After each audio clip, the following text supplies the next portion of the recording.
Todos os torcedores rivais gostam de zoar o Palmeiras por eles não ter o Mundial FIFA e nem o Intercontinental, que existem a partir de 1960. Mas eles não são o único time grande que não possui esse Mundial. Salve galera, esse é o Tradições FC e nesse vídeo eu vou te mostrar os clubes gigantes do Brasil que não possuem o Mundial e nem o Intercontinental. Isso contando de 1960 pra cá, que é como é feita a contagem oficial da FIFA. Mas antes, já se inscreve no canal. Vamos chegar aos 1000 inscritos. Tá faltando pouco. Ah, e deixa seu like que ajuda na divulgação do vídeo. O primeiro clube que nós vamos falar é o Atlético Mineiro, que conquistou a Libertadores em 2013. O Galo de Minas tem muita tradição e muitos craques passaram pelo clube. Jogadores como Tafarel, goleiro da seleção brasileira, Dadá Maravilha e Ronaldinho Gaúcho. Apesar de toda sua tradição no Brasil, o Atlético nunca foi um clube muito competitivo em Libertadores. Talvez o ano em que eles chegaram mais perto de conquistar a América foi em 1981, sonho que acabou naquele polêmico jogo contra o Flamengo, em que vários jogadores atleticanos foram expulsos e os mineiros acabaram eliminados. Somente quase 20 anos depois, em 2000, que o Atlético conseguiu novamente chegar a umas quartas de final de Libertadores. Ou seja, o Galo nunca teve uma chance sequer de disputar o Mundial. Porém, na última década, isso mudou. Isso porque em 2013, finalmente o Atlético foi campeão da Libertadores, com Ronaldinho Gaúcho e companhia. Mas infelizmente no Mundial passou vergonha, porque foi eliminado nas semifinais para o Raja Casablanca, ficando apenas em terceiro lugar, nem sequer disputou a final.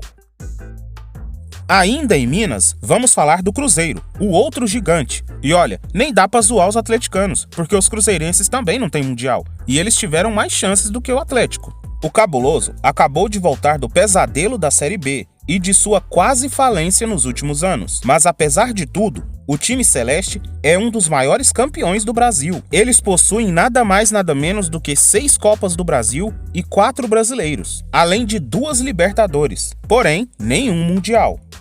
Na sua primeira participação, em 1976, o Cruzeiro bateu o River Plate na Libertadores e se tornou campeão da América. Porém, no Intercontinental daquele ano, eles simplesmente deram de cara com o Bayern de Munique, que tinha jogadores como Miller e Beckenbauer. E mesmo que o Cruzeiro tivesse também um time muito forte, como Jairzinho, por exemplo, jogador da Copa de 70, tricampeão mundial, eles não foram páreo para os alemães e acabaram perdendo a final por 2-0. 21 anos depois, em 1997, o Cruzeiro ganhou novamente a Libertadores, conquistando o bicampeonato, com uma vitória de 1-0 em cima do Sporting Cristal do Peru, novamente classificando-se para o Mundial. Dessa vez, a final do Mundial foi contra o Borussia Dortmund, coincidentemente, o maior rival do Bayern de Munique. E novamente o placar se repetiu, e o Cruzeiro perdeu a final por 2-0 para os alemães. Realmente, o Cruzeiro não dá sorte contra alemães.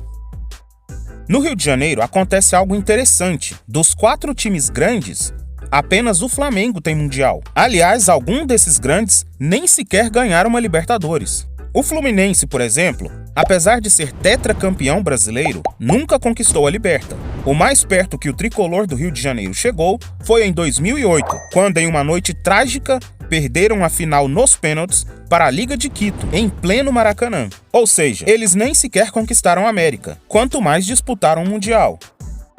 Já o outro clube que não possui nem Libertadores é o Botafogo, e tem uma situação um pouco pior do que a do Fluminense. Isso porque pelo menos o Fluminense chegou numa final, já o Botafogo nem isso conseguiu. O Fogão nunca chegou tão longe. Apesar de ser bicampeão brasileiro, o mais distante que o Botafogo chegou em Libertadores foi um terceiro lugar no distante ano de 1963. Olha, o Botafogo chegou até a ganhar uns torneios menores contra times internacionais, como por exemplo o Troféu Triangular de Caracas, que o time da Estrela Solitária conquistou por 3 vezes. Mas vamos falar a verdade, se for para considerar esses títulos por fora, teríamos que considerar também o Mundial do Palmeiras de 51, o do Fluminense de 52, e até o Bangu do Rio de Janeiro teria um Mundial. Ainda no Rio de Janeiro, vamos falar do Vasco. Dos grandes cariocas, apenas o Vasco, além do Flamengo, conquistou uma Libertadores. Eu sei que o que eu vou falar vai gerar discussão e polêmica, porém, eu vou com números e não com parcialidade e paixão por time, ok?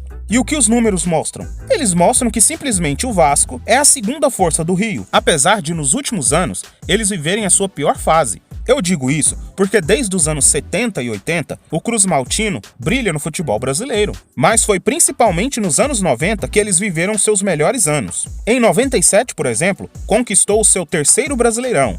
E em 98, foram para a Libertadores e fizeram bonito. Nessa campanha da Libertadores de 98, eles eliminaram simplesmente os clubes mais copeiros do continente. Eles passaram pelo Cruzeiro, depois pelo Grêmio e ainda pelo River Plate da Argentina. Na final, pegaram o Barcelona do Equador e venceram por 4-1 no agregado. Com essa campanha e título impecáveis, foram para o Mundial. Infelizmente para os cariocas, o adversário era apenas o maior clube do mundo, o Real Madrid. Mesmo assim, o Vasco jogou até de forma honrosa e perdeu apenas por 2-1, mas não conquistou o Mundial. 2 anos depois, em 2000, a FIFA mudou tudo e resolveu instituir um novo Mundial. E como o Vasco era o campeão da Libertadores de 98, foi convidado a participar. Aí você me pergunta, mas por que não chamaram o Palmeiras, campeão de 99? Bem, segundo a FIFA, era muito em cima da hora para chamar o atual campeão. E assim, eles chamaram o anterior, de 98. Esse Mundial de 2000 foi bem diferente do atual. Haviam 2 equipes com 4 times em cada uma delas. Os primeiros colocados iriam fazer a final e os segundos colocados brigariam pelo terceiro lugar. No grupo do Vasco, eles jogaram contra o South Melbourne, campeão da Oceania, o Necaxa do México, campeão da América do Norte e Central, e o Manchester United, campeão da Champions League. E o Vasco surpreendeu com a dupla Edmundo e Romário, e venceu os 3 times, chegando 100% à grande final. Na decisão, encontraram outro brasileiro, o Corinthians, e os vascaínos acabaram perdendo nos pênaltis. Assim, pela segunda vez, lá se foi a sua chance de ganhar o Mundial. Agora vamos falar do clube mais zoado de todos os grandes, de todos os tempos, por não ganhar o Intercontinental e nem o Mundial. É ele mesmo. O Palmeiras, o gigante de São Paulo, com 10 brasileiros, e vai ganhar o 11º logo mais. Além disso, possui 4 Copas do Brasil e 3 Libertadores. Mas esse clube tão gigantesco não tem o Mundial. O Palmeiras é o mais zoado de todos dessa lista. Isso porque os seus rivais diretos do seu estado e de sua cidade possuem Mundial. Todos eles possuem Mundial. O São Paulo tem 3. O Santos tem 2. O Corinthians também tem 2.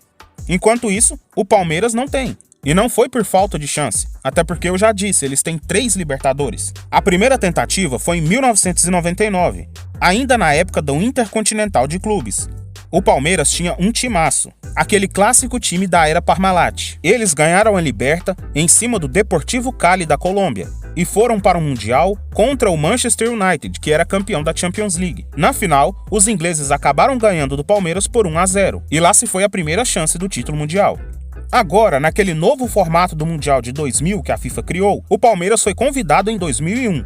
Mas adivinha, o Palmeiras é tão sortudo que o Mundial foi cancelado. E o Alviverde perdeu a chance de disputar outro Mundial rapidamente. E essa chance só apareceu agora, em 2020, décadas depois. Mas esse de 2020, acho que todos vocês sabem que não deu bom, né? O Palmeiras não só não ganhou o Mundial, como fez a pior campanha de todos os times que já ganharam a Libertadores. Eles perderam nas semifinais para o Tigres do México. E quando foram disputar o terceiro lugar, perderam de novo, dessa vez para o Al-Ahly.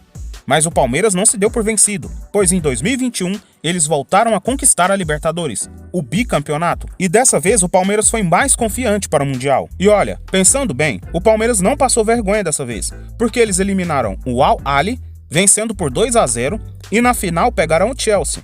E quem viu o jogo, viu que foi um jogo disputado. O Palmeiras teve chances de levar esse Mundial, mas infelizmente perderam por 2-1. E assim, o Palmeiras continua sem Mundial. Muitos consideram a Copa Rio de 1951 como mundial, mas não chega nem perto de ser unanimidade. Isso é bem discutido, alguns consideram que sim, outros que não. Um dos motivos disso é que se a gente for considerar 1951 mundial, teríamos que incluir outros torneios paralelos como o Mundial também. O próprio Fluminense, por exemplo, que eu citei que não tem Mundial, teria pela Copa Rio, porque eles ganharam em 52, um ano depois do Palmeiras. Mas assim, quem define se ele tem mundial ou não é vocês, torcedores do Palmeiras. Isso aqui eu estou apenas dando dados. Cada um tem sua opinião, né? Ah, e uma dica antes de acabar o vídeo, se você quiser entender detalhes do que foi a Copa Rio de 51, o famoso Mundial do Palmeiras, eu tenho um vídeo nesse canal explicando detalhadamente o que foi a Copa Rio de 1951. Então galera, como eu disse no começo do vídeo, se inscreva no canal pra gente chegar a 1000 inscritos, deixe o like se gostou do vídeo e comenta aí. Até a próxima, falou, tchau!